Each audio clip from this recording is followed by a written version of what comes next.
श्री गणेशाय नमः। राम राम दोस्तों, आज मैं आप लोगों के साथ शेयर करने जा रही हूँ एक बहुत ही ख़तरनाक और सच्ची घटना जो कि मेरी दोस्त के साथ हुई थी।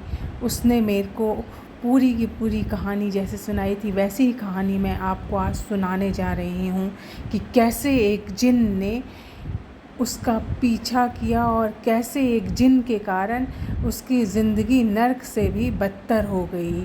तो मेरे साथ बने रहिए।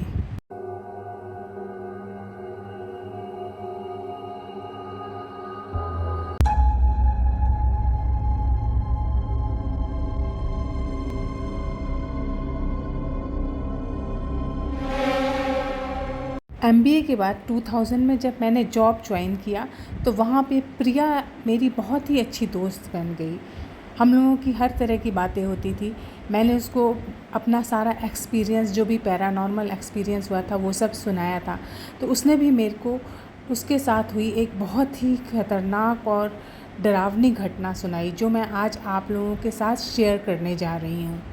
उसने बताया था कि जब वो स्कूल में पढ़ती थी, ये उसी समय की बात है, कि एक बार वो जा रही थी कि उसे अचानक बहुत ही अच्छी सी खुशबू आने लगी। उसने अपने साथ जो उसकी दोस्त थी, हमेशा वो उसी के साथ जाती थी स्कूल, उससे कहा कि देखो कितनी अच्छी खुशबू आ रही है। उसकी दोस्त ने कहा मुझे तो कोई खुशबू नहीं आ रही है, तुझे पता नहीं कहाँ से खुशबू आ रही है।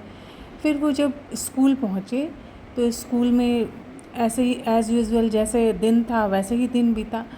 लेकिन लंच के बाद जब वो आई अपनी सीट पे तो उसने देखा बैग से भी सेम वैसी ही खुशबू आ रही जैसी कि उसे रास्ते में आ रही थी। तो उसने जब बैग खोल के देखा तो उसने देखा कि उसके अंदर एक लेटर रखा हुआ है। प्रिया, मुझे नहीं पता कि ये कैसे कहना है, लेकिन जब से मैंने तुम्हें देखा है मेरा दिल। शुरू में तो उसको लगा कि क्लासरूम में हो सकता है कोई लड़का उसके साथ ऐसे ही मजाक कर रहा हो, उसको छेड़ने के लिए ऐसे ही लेटर डाल रहा हो, तो इसलिए उसने उतना ध्यान नहीं दिया। लेकिन उसने देखा कि अक्सर 3-4 दिन पे तो कभी हफ्ते में एक बार उसको लेटर मिल ही जाता था। ऐसे ही होते होते उसका पूरा स्कूल ख़त्म हो गया। उसके बाद वो कॉलेज में चली गई। कॉलेज में गई तभी भी उसको अपने पर्स में कभी ना कभी कोई ना कोई लेटर मिल जाता था। एक दिन उसने सोचा कि मैं जो है इस लेटर का जवाब लिख के और अपने टेबल पे छोड़ दूँगी, और उसने यही किया। उसने लेटर में लिखा कि तुम सामने क्यों नहीं आते हो, जो जब देखो तब मेरे को लेटर लिखते रहते हो, और छोड़ दिया वहाँ। उसके दूसरे ही दिन जब वो कॉलेज से आ रही थी तो उसके साथ साथ एक स्मार्ट सा लड़का चला जा रहा था, और उसने देखा कि वो लड़का सिर्फ उसे प्यार की नज़र से देख रहा है, और वो घूमी तो वो भी उसके साथ घूम गया। उसे समझ नहीं आया कौन है ये। फिर उसे लगा कि शायद ये वही है जो इसे लेटर लिखता था। तो उसने उससे पूछा कि क्या तुम ही मेरे को लेटर लिखते थे। तो उसने बोला कि हाँ, मैं ही तुम्हें हमेशा बचपन से, जब स्कूल से ही तुम्हें पसंद करता हूँ, और मैं तभी से तुम्हें लेटर लिख रहा हूँ, और मैं तुमसे मिलना चाहता था, लेकिन तुमने कभी भी मुझे ये लेटर लिखा होता तो मैं पहले ही तुमसे मिल लेता, लेकिन तुमने कभी भी इसका जवाब नहीं दिया, तो इसीलिए मैं सिर्फ तुम्हें दूर ही दूर से फॉलो करता था, मैं कभी तुम्हारे सामने नहीं आया। लेकिन आज तुमने लिखा तो इसीलिए आज मैं तुम्हारे सामने आया हूँ। तो उसने पूछा कि तुम आखिर हो कौन। उसने बोला कि मैं बाद में बताऊँगा। उसके बाद तो वो उसे अक्सर ही मिल जाता था और वो भी उससे बात करती थी। लेकिन उसने एक दिन उससे बोला कि तुम जो सोचते हो, तुम अगर मेरे से सही में प्यार करते हो, लेकिन मैं जो है जब भी शादी करूँगी तो मैं अपने पापा के हिसाब से ही करूँगी। हम लोगों में अपनी पसंद से, या फिर मैं कभी भी नहीं चाहूँगी कि मैं अपनी पसंद से करूँ। तो वो एकदम गुस्से हो गया और उसने बोला मैं ऐसा तो होने नहीं दूँगा।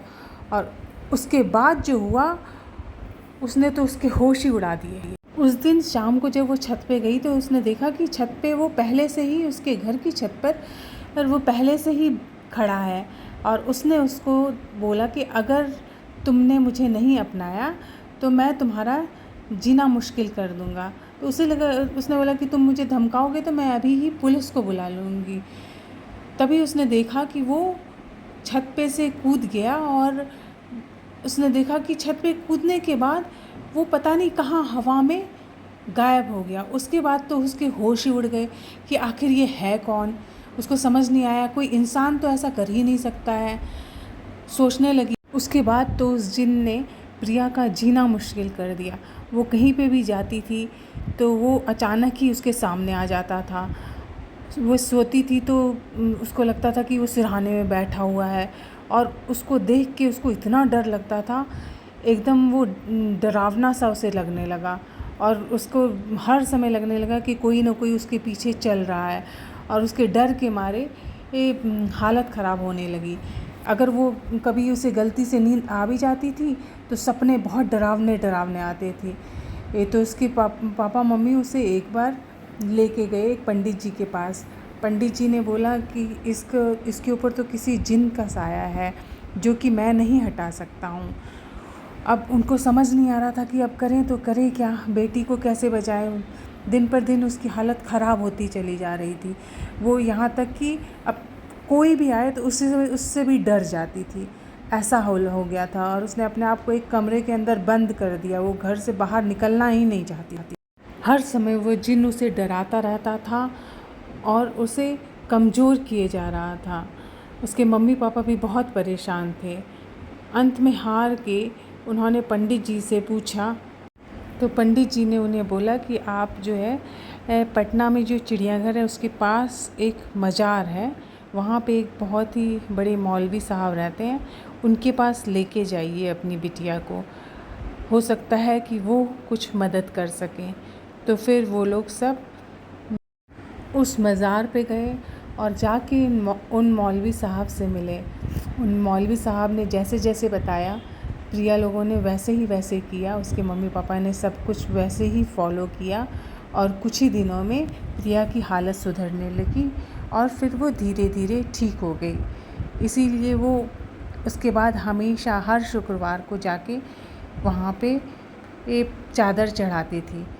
तो दोस्तों, ये थी मेरी दोस्त प्रिया के साथ हुई एक पैरानॉर्मल घटना, जिसमें कि एक जिन ने उसका जीना मुश्किल कर दिया था।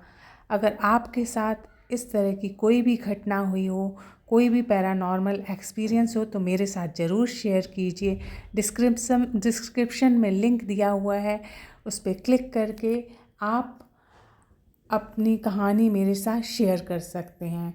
मेरे चैनल को सब्सक्राइब कीजिए, शेयर कीजिए, लाइक कीजिए और कमेंट कीजिए कि आपको मेरी कहानी कैसी लगी।